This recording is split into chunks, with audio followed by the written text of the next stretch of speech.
Hi, this is Tina Maish. For my audio media critique, I chose to critique Audacity. I chose Audacity for a few reasons. One of them was that I have used this in my classroom on a few occasions. One was to edit music for a presentation that students were doing and also create podcasts. In addition, I used it to create the podcast for the introduction in this class a few weeks ago. I think Audacity is really simple to use, and it's also a free download, so they are all extra bonuses for this media. To get to the download, all I did was type in Audacity to Google, and it brought me to this website, and I was able to download it automatically to my computer.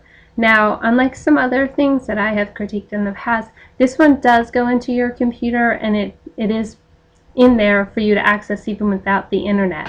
So that is a bonus that you can access it without the internet. After you download it, you're going to get this screen right here. Now here at this opening screen, you have quick help guide, a manual, and this is what I like the most, the wiki page. And on the wiki page, it basically helped walk me through several different things. So I found it really helpful. Also, you see there's a forum over here. When you go back to this, if you click on that, you can actually just type in any questions you might have on this forum, and it involves each different version that you might have. So I think that's a really big bonus when you're trying to work with something, especially if it's new. So we'll go back to this, and I can show you how to actually work with that and utilize it in your classroom. Now what we're going to do is I'll just show you how to upload music, and I can also show you how to put some voice into it for a podcast.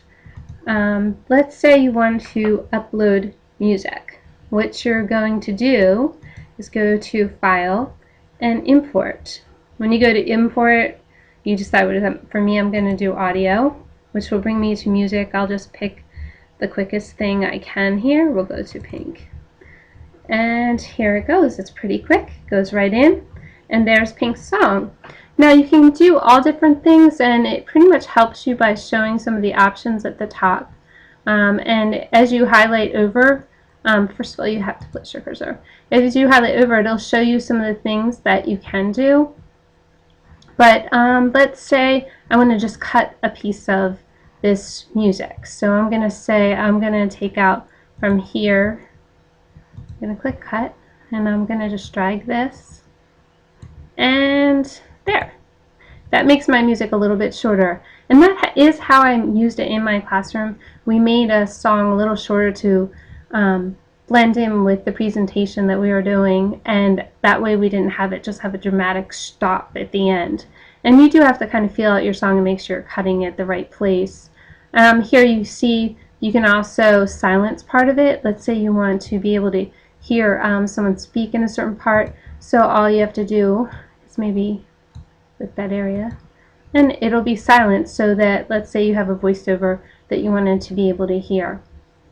Now another thing that you could do, and I'm going to go to a new one, if you would like to, you can also do your podcast this way. And to do a podcast, it's pretty simple. Just click record, start recording, and here you can see it's recording exactly what I'm doing. When you're done, you click stop.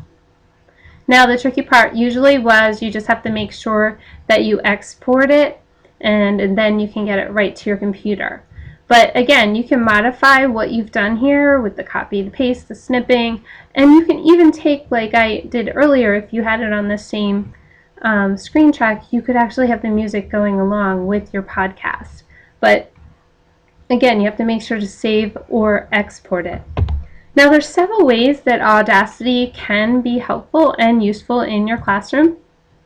So I'm going to show you some, or discuss some of those ways. First of all, I think that it would be neat for students, ask them to make a radio advertisement. For that, you can encourage language arts skills that align with the core curriculum standards. You could also have them create a podcast that could be regarding a research project that they're doing. Another thing I think would be really interesting and meaningful to have them record their speeches that they might do regarding a project. And also, it is helpful to maybe have a recording of them reading, and that you could even play back at parent-teacher conferences, or you can play back to the student themselves and they could see if there's anything they could improve on. You could also record for a PowerPoint or other type of presentation and have them aligned together. One other idea that I thought is you could use photos and make sound stories using this. Again, all it is a matter of exporting and saving your files after you create it. So overall, I would definitely recommend Audacity. It's very useful for educators as well as for students. It has many different variables that can be useful and meaningful in a classroom. Thank you.